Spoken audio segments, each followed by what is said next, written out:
Hi friends, ఈరోజు ఈ వీడియోలో తెలంగాణ రాష్ట్రంలోని మహిళలు ఎంతో కాలంగా ఎదురు చూస్తున్న మహాలక్ష్మి గ్యారంటీ పథకంలో భాగంగా నెలకు 2,500 రూపాయల ఆర్థిక సహాయంపై మరోసారి చర్చ జరుగుతుంది. సో దానికి సంబంధించిన పూర్తి ఇన్ఫర్మేషన్ ఈ వీడియోలో తెలుసుకుందాం. అండ్ వీడియో మీకు నచ్చితే లైక్ చేయండి ఫ్రెండ్స్. మీరు చేసే ఒక లైక్ వల్ల ఈ వీడియో ఇంకో 10 మందికి రికమెండ్ అవ్వడం జరుగుతుంది ఫ్రెండ్స్. సో దాని ద్వారా ఈ ఇన్ఫర్మేషన్ అందరూ తెలుసుకోగలరు. సో ఏమాత్రం లేట్ చేయకుండా వీడియోలోకి వెళ్ళిపోద్దాం. సో గత కొంతకాలంగా ఈ మహాలక్ష్మి 2,500 రూపాయల పథకం అమలుపై అనేక ప్రశ్నలు వస్తుండగా ప్రస్తుతం అందుతున్న సమాచారం ప్రకారం ప్రభుత్వం ఈ పథకానికి సంబంధించిన ఏర్పాట్లను పరిశీలిస్తున్నట్లు తెలుస్తుంది. గతంలో ప్రభుత్వం నిధుల లభ్యత, ఆర్థిక పరిస్థితులు వంటి కారణాల వల్ల ఈ పథకం అమలులో ఆలస్యం జరిగిందని పేర్కొంది.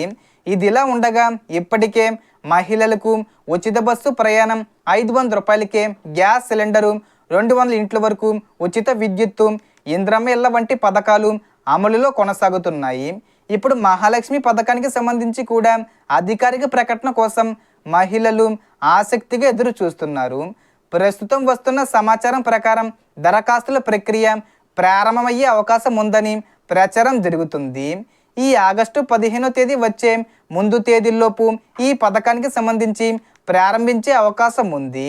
లేదా ఈ నెల ఎండింగ్ లోపు అంటే ఆగస్టు 30 తేదీ వచ్చేలోపైన అవకాశం ఉంది.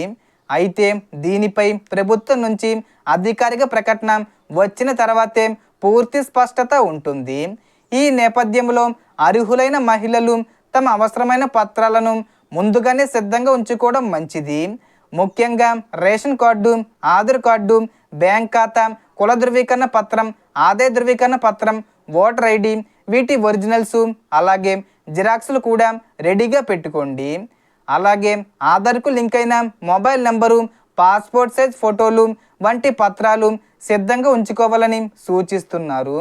అలాగే రేషన్ కార్డుకు ఈకేవైసీ పూర్తయిందో లేదో ఒకసారి తప్పనిసరిగా చెక్ చేసుకోవాలి.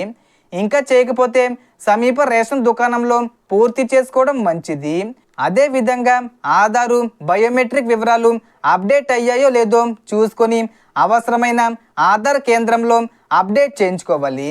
అలాగే మీ బ్యాంక్ ఖాతాకు ఆధార్ లింక్ అయి ఉందో లేదో, ఎన్పిసి మ్యాపింగు పూర్తయిందో లేదో సంబంధిత బ్యాంకులో ఒకసారి నిర్ధారించుకోవాలి.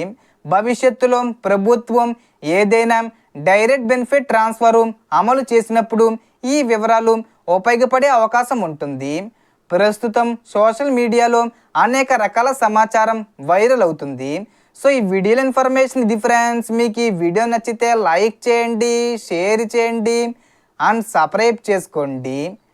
Thanks for watching.